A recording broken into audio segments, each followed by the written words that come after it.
प्यारे विद्यार्थियों, हम लोगों ने जो इससे पहले नेक्स्ट वीडियो थी, जो हमारा पहला लेसन चल रहा था मानव भूगोल का परिचय, उससे हम लोगों ने जो अब तक पढ़ चुके हैं वो मानव भूगोल के बारे में कुछ थोड़ा डिस्कस किया था।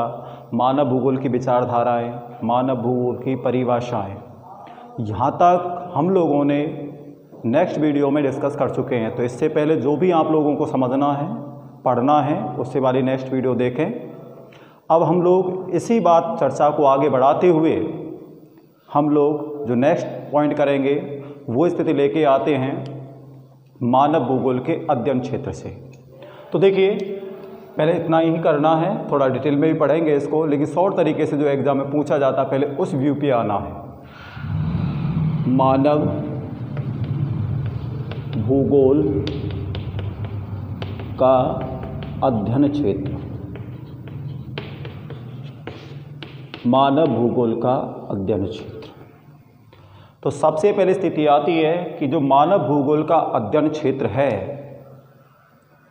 उसमें अंदर उसको कितने भागों में विभाजित किया गया, इस बारे में स्थिति आती है। तो उसमें सबसे पहले एक व्यक्ति का नाम आता है, उसका नाम है हंटिंगटन। हंटिंगटन। अब थोड़ा सा हम हंटिंगटन के बारे में जानते हैं। जो हंटिंगटन थे, हंटिंगटन की स्थिति पे देखना, हंटिंगटन अमेरिका के रहने वाले थे। अमेरिका के रहने वाले थे। इनको भी एलन सी सैंपल की तरह नियतिवाद का प्रबल समर्थक माना जाता है।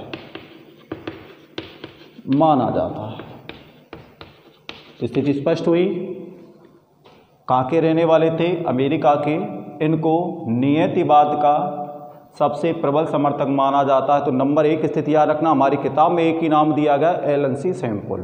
तो इस स्थिति में आ जाता है कि नियतिवाद का सबसे प्रबल या कट्टर समर्थक किसको माना जाता है। आपसे बोर्ड के एग्जाम में पूछा जाता है, बोर्ड के एग्जाम में, तब आप लोगों को बताना है किसको माना जाता है, एलन सी सैंपल को। लेकिन दूसरी स्थिति पे अगर नंबर 2 पर भी बात आती है तो जो हंटिंगटन का नाम दे दिया जाता है व्यक्तिगत कि हंटिंगटन, इन्होंने कौन सी विचारधारा का समर्थक माना जाता, प्रबल समर्थक माना जाता है, तो आपको तब बताना है नियतिवाद का।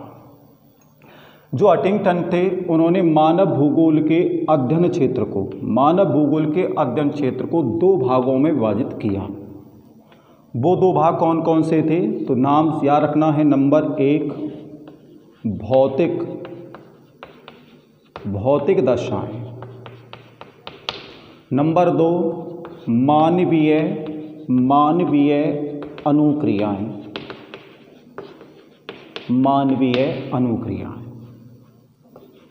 तो हंटिंगटन ने मानव भूगोल के अध्ययन क्षेत्र को कितने भागों में विभाजित किया?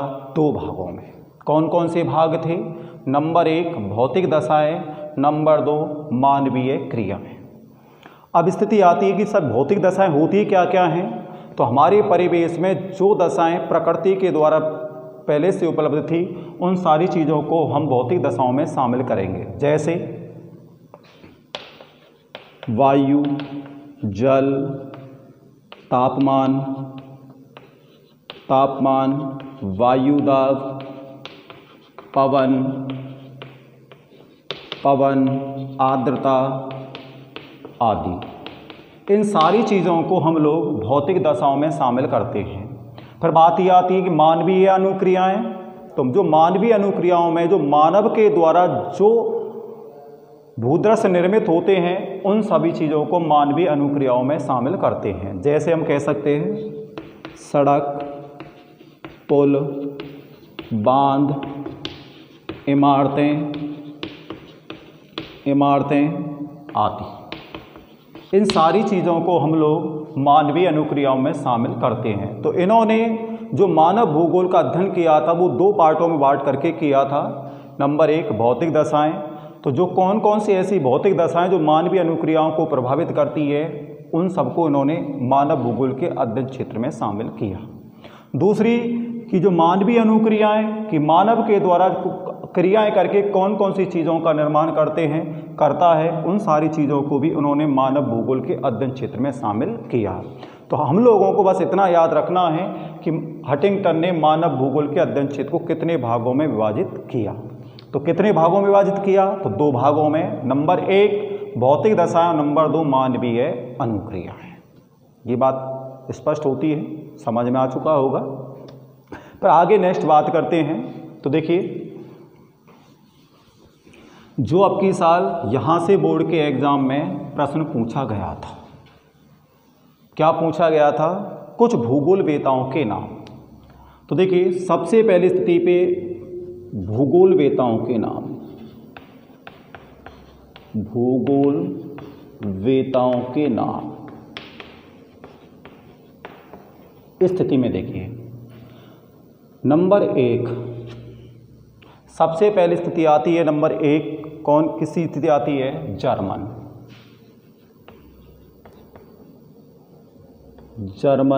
भूगोलवेता।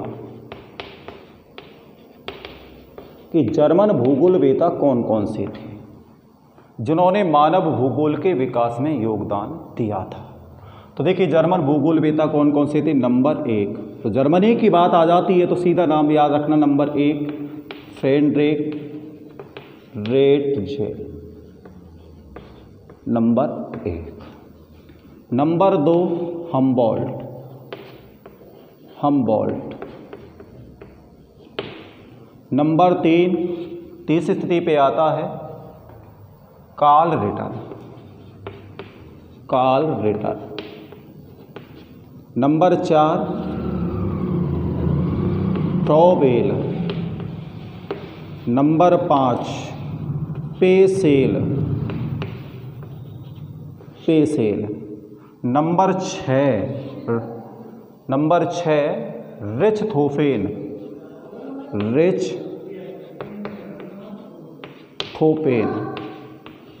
ये जो भूगोलवेता थे,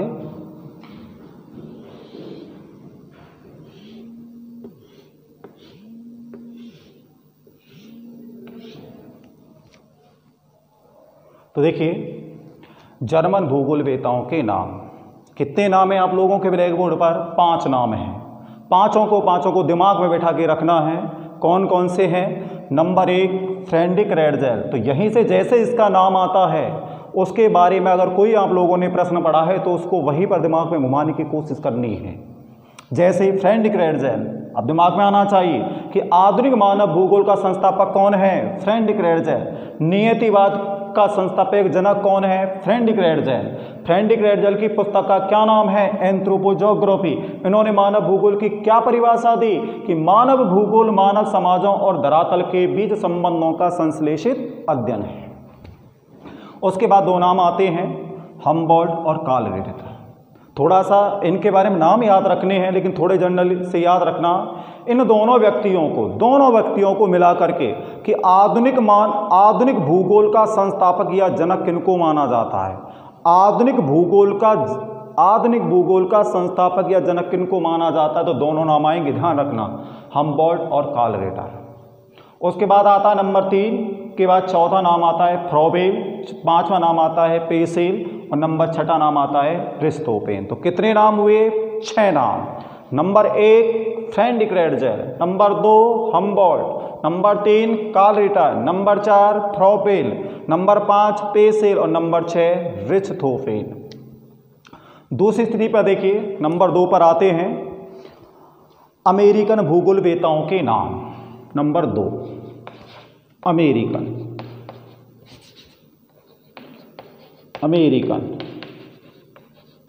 भूगोलवेता।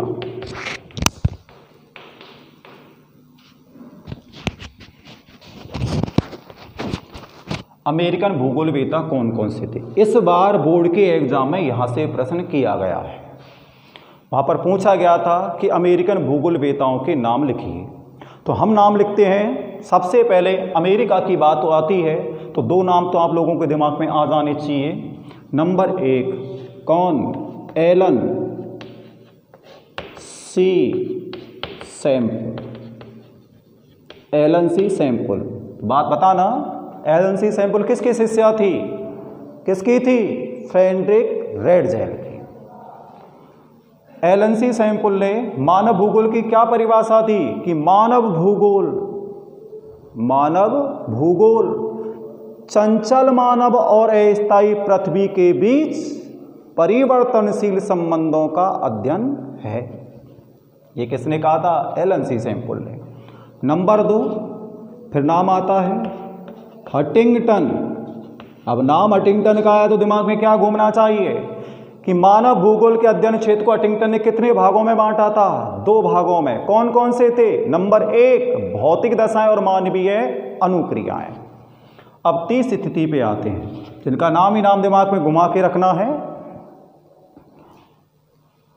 उसके बाद आता है ग्रिफिथ टेलर। अब जब टेलर का नाम आ गया तो दिमाग में आना चाहिए कि नवनिश्चयवाद का संस्थापक कौन है? Griffith Taylor. नवनिश्चयवाद का दूसरा नाम क्या है? रोको जाओ। उसके बाद नंबर 4 पर चलते हैं। नंबर 4 कार्ल सावर। कार्ल रिटर्न मत कर देना, सावर। नंबर 5 बोमेन। इस तरीके से ये सारे के सारे जो नाम हैं ये किन में शामिल किए जाते हैं? अमेरिकन भूगोलवेताओं में। तो जिनको ये नाम याद होंगे लास्ट ईयर उनके नंबर आए होंगे। तो देखिए अमेरिकन भूगोलवेताओं के नाम बताइए। Number 1 Ellen Semple, number 2 Huntington, number 4 number 3 Griffith Taylor, number 4 Carl Sauer और नंबर 5 बोमेन। उसके बाद नंबर 30 स्थिति को हम करते हैं इधर की तरफ। देखिए ब्रिटिश भूगोल वेताओं के नाम। ब्रिटिश भूगोल वेताओं के नाम। ब्रिटिश का मतलब इंग्लैंड के भूगोल वेता कौन कौन से थे? तो देखिए उसमें सबसे पहले आप लोगों को यहाँ पर 4 नाम याद रखने हैं। नंबर 1 हरवर्डसन।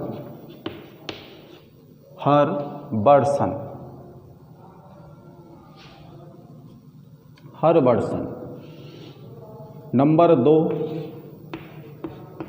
रॉक्सबी। नंबर 3 फ्लूअर। नंबर 4 चौथी स्थिति में आता है मैकिंडर।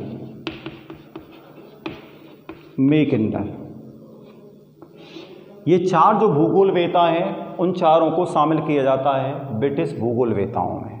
तो इस तरह से आप लोगों को इन भूगोल वेताओं के नामों को याद रखना है। तो देखिए एक बार रिवाइज करते हैं कि जर्मन भूगोल वेताओं के नाम बताइए। Number 1 Friedrich Ratzel, number 2 Humboldt, number 3 Carl Ritter, number 4 Froebel, number 5 Peschel और नंबर 6 रिचथोफेन। अमेरिकन भूगोलवेताओं के नाम बताइए। Number 1 Ellen Semple, number 2 Huntington, number 3 Griffith Taylor, number 4 Carl Sauer, number 5 Bowman. फिर बताना है कि ब्रिटिश भूगोलवेताओं के नाम बताइए। तो नंबर 1 हरवर्डसन, नंबर 2 रॉक्सबी, नंबर 3 फ्लूअर और नंबर 4 मैकिंडर। उसके बाद देखिए आगे चलते हैं। उम्मीद करता हूँ कि आप लोगों को नाम याद हो चुके होंगे और याद ध्यान रखना।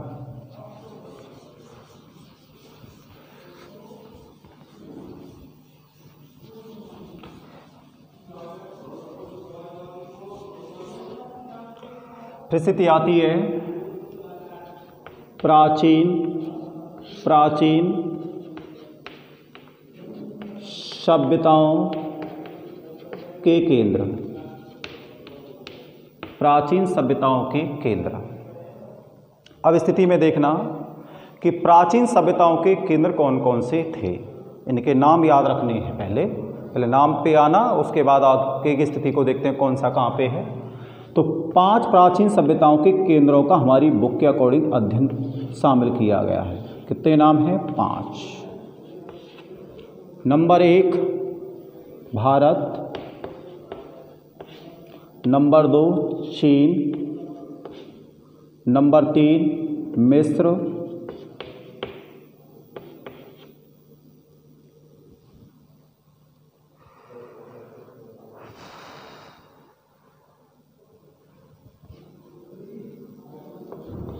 मिस्र, यूनान और रोम। ये 5 प्राचीन सभ्यताओं के केंद्र हैं। याद रखना, भारत, चीन, मिस्र, यूनान और रोम। हालांकि इसके अलावा एक छठा नाम और आता है ईरान। ईरान इस स्थिति में। अब देखिए, जो भारत में है, जो अधिकतर ये सभ्यताएं जो तीन की स्थिति को याद रखना, जो प्रारंभ की जो 3 स्थिति हैं, तो देखिए जो भारत है वो एशिया महाद्वीप में आता है, एशिया। चीन भी किस में आता है? एशिया, एशिया में। अच्छा, एक चीज़ बताना, इन दोनों कंडीशनों में अगर हम बात करते हैं एशिया की बात करेंगे, ध्यान रखना है कि कि विश्व में सबसे ज़्यादा जनसंख्या वाला देश कौन सा है? तो कौन सा आएगा? चीन। और विश्व का दूसरा सबसे ज़्यादा जनसंख्या वाला, या विश्व का सबसे ज़्यादा जनसंख्या वाला, या एशिया का सबसे ज़्यादा जनसंख्या वाला देश कौन सा है? चीन। और जो भारत है वो एशिया महाद्वीप में भी और विश्व में भी जनसंख्या में कौन से नंबर पे आता है? दूसरे पर आता है। उसके बाद आगे देखते हैं फिर कौन सा आता है। ये कौन से महाद्वीप में है आपका? अफ्रीका। अफ्रीका, तो अफ्रीका में याद रखना, विश्व का सबसे नवीनतम महाद्वीप कौन सा है, या विश्व का सबसे पिछड़ा महाद्वीप कौन सा है? अफ्रीका। फिर ये दोनों हैं, यूनान है वो यूरोप में है, यूरोप, और रोम भी किसके अंदर आता है? यूरोप में। ये तो इनके महाद्वीपों की स्थिति हो गई। फिर अधिकतर ये जो सभ्यताएं थी वो नदियों के किनारे पर पनपी थी। तो देखिए, जो भारत है उसमें जो सभ्यता पनपी वो कौन सी नदी के किनारे? सिंधु नदी। सिंधु नदी, जिसके बारे में कहा जाता है इसका जो उद्गम है वो भारत में होता है, और अधिकतर जो ये बहती है वो पाकिस्तान में बहती है। फिर चीन की स्थिति पे आते हैं। तो चीन में एक नाम आता है, इस नदी का नाम है हांगहो नदी।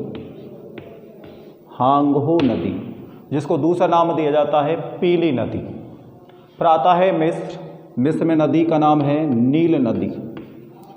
नील नदी, जिसको नाम दिया जाता है मिस्र का वरदान। मिस्र का वरदान, और ये विश्व की सबसे लंबी नदी भी है।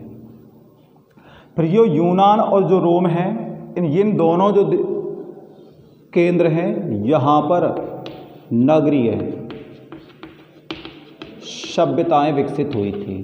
नगरीय सभ्यताएं, ये याद स्थिति का ध्यान रखना।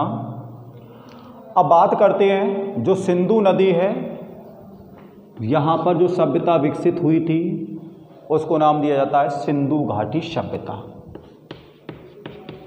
सिंधु घाटी सभ्यता, जो चीन में विकसित हुई थी उसको नाम दिया जाता है हांगहो की सभ्यता। जो मिस्र में विकसित हुई थी इसको नाम दिया जाता है मिस्र की सभ्यता। मिस्र की सभ्यता। उसके बाद में इनको नाम से दे देंगे यूनान की सभ्यता और रोम की सभ्यता। जो मैं छठे नाम को लेकर के आ रहा था, जो ईरान और इराक, जो एशिया में ही आते हैं। एशिया में यहाँ पर 2 नदियाँ हैं, एक का नाम है दजला, एक का नाम है फरात। इन दोनों के किनारे पर जो सभ्यता विकसित हुई थी जिसका नाम आता है मेसोपोटामिया की सभ्यता। यहीं पर जिसको नाम दिया जाता है जैसे बेबीलोन की सभ्यता, वो इसी का ही पार्ट है। अब हम लोगों को इतना याद रखना है कि प्राचीन सभ्यताओं के केंद्र कौन कौन से थे। तो कितने केंद्र थे? 5 केंद्र थे। नंबर 1 भारत, नंबर 2 चीन, नंबर 3 मिस्र, नंबर 4 यूनान और नंबर 5 रोम। अब आपसे पूछ लिया एशिया महाद्वीप में पाए जाने वाले किन्हीं दो प्राचीन सभ्यताओं के केंद्रों के नाम बताइए, तो भारत और चीन। अफ्रीका महाद्वीप में प्राचीन सभ्यता का केंद्र कौन सा था? मिस्र।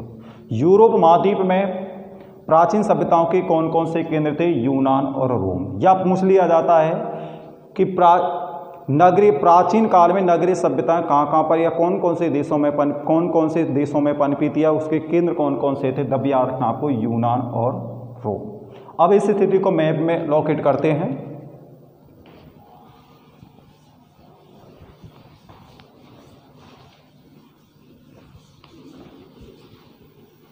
देखिए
अब देखना ये स्थिति में हम देखते हैं। सबसे पहले स्थिति आती है प्राचीन सभ्यताओं के केंद्र।